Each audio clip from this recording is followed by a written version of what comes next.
Greetings again, parents. We're here on day 3, and today we're going to tackle the math portion of the Milestone Study Guide.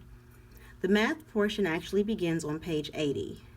But one thing I'd suggest is that if you know that math is actually your child's weakness, then I'd suggest this is where you spend the larger portion of your time.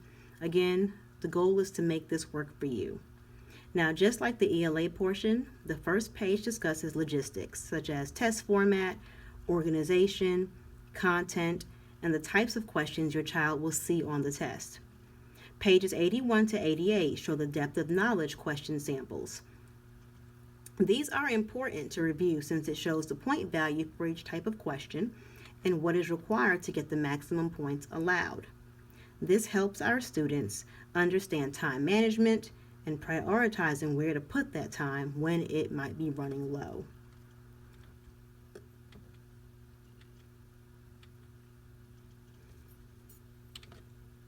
That's the formula sheet guidance, nothing important there, except for the website that you can definitely utilize to review those things.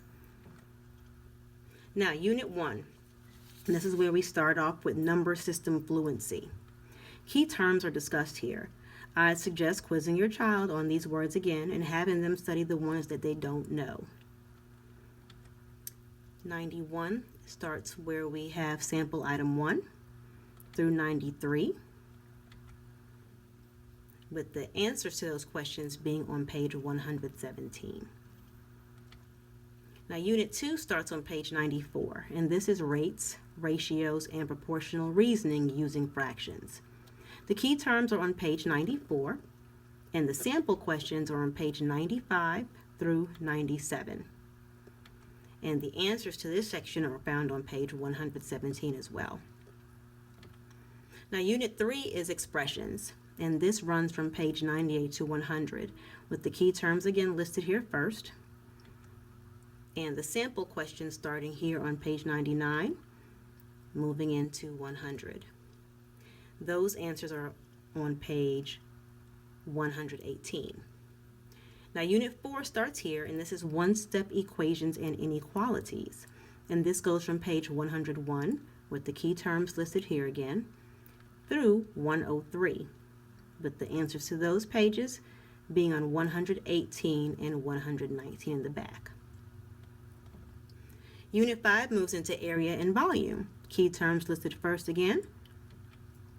Sample questions starting on page 105 and moving through page 108. Those answers are found on page 119 through page 121.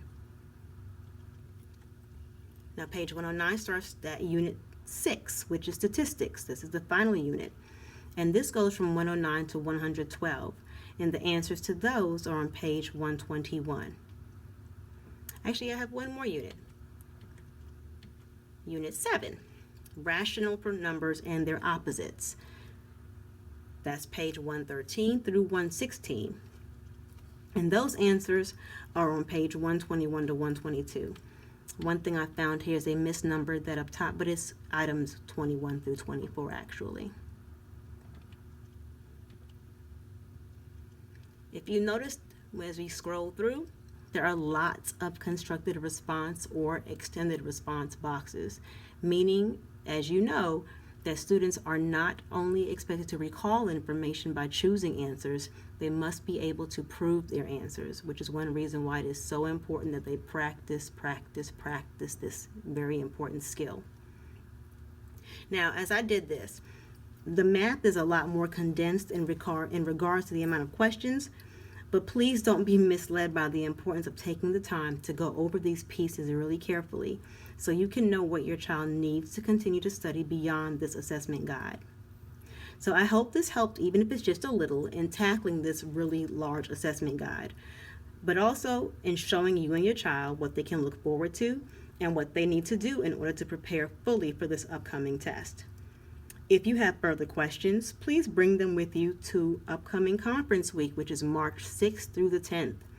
This is a great opportunity to review what your child has accomplished so far this school year, and to also put a plan in place for the remaining few months of school to be sure that they are ready to end this year successfully and to move into middle school. If you have any questions, please don't hesitate to contact us. Miss White, Assistant Principal, over and out.